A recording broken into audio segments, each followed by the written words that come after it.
Deadly strikes hit Gaza as Israel mulls truce talks position.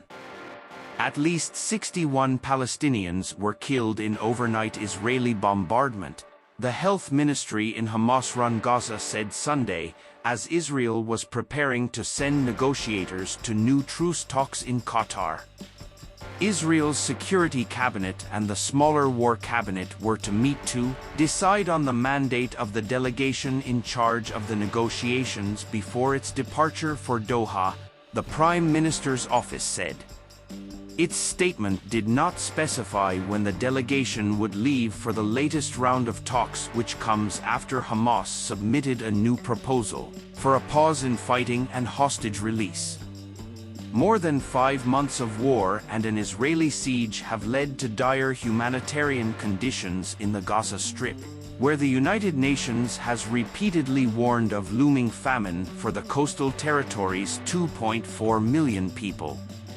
As the flow of aid trucks into Gaza has slowed, a second ship was due to depart from Cyprus along a new maritime corridor to bring food and relief goods, Cypriot officials said. On Saturday, the U.S. charity World Central Kitchen said its team had finished unloading supplies from a barge towed by Spanish aid vessel Open Arms, which had pioneered the sea route. The United Nations has reported particular difficulty in accessing North Gaza, where residents say they have resorted to eating animal fodder, and where some have stormed the few aid trucks that have made it through. Shelling and clashes were reported in South Gaza's main city of Khan Yunis and elsewhere. The territory's health ministry said 12 members of the same family, whose house in Deir al-Balah was hit, were among those killed overnight. Most Gazans displaced by the fighting have sought refuge in Rafah on the Egyptian border, where Israel has threatened to launch a ground offensive without giving a timeline.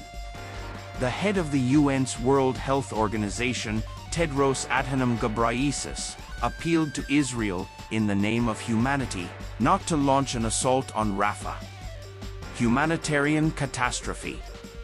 An evacuation planned by the Israeli army ahead of launching its assault was not a practical solution, Tedros argued, noting that Palestinians there do not have anywhere safe to move to.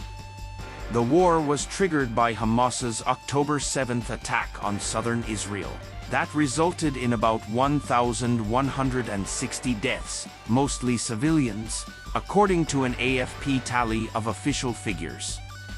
Israel's retaliatory campaign against Hamas has killed at least 31,645 people in Gaza, most of them women and children, according to the health ministry. Palestinian militants also seized about 250 Israeli and foreign hostages in the attack. Dozens were released during a week-long truce in November, and Israel believes about 130 remain in Gaza, including 32 presumed dead. Israeli Prime Minister Benjamin Netanyahu has faced domestic pressure to secure the release of the captives, with protesters in Tel Aviv on Saturday carrying banners urging a hostage deal now. The civilians need to demand from their leaders to do the right thing, said demonstrator Omer Kadar, 27. The Hamas proposal calls for an Israeli withdrawal from all cities and populated areas in Gaza during a 6-week truce and more humanitarian aid, according to an official from the Palestinian group.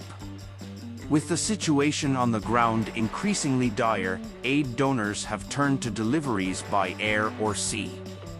Multiple governments have begun daily airdrops of food over Gaza, while the new maritime corridor is to be complemented by a U.S. military-built temporary pier. But air and sea missions are no alternative to land deliveries, UN agencies say. Humanitarian groups have cited Israeli restrictions as among the obstacles they face.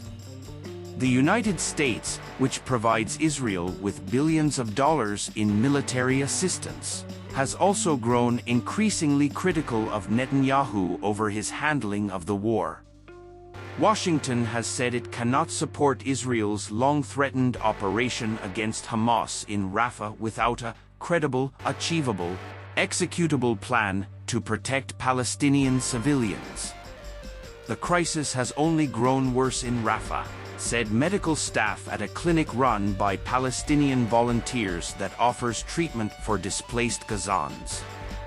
"We're facing shortages of medications, especially pediatric medicines," said Dr. Samar Grigia, herself displaced from Gaza City in the north. "There are a lot of patients in the camp, with all children suffering from malnutrition," she told AFP, also reporting the widespread presence of hepatitis A.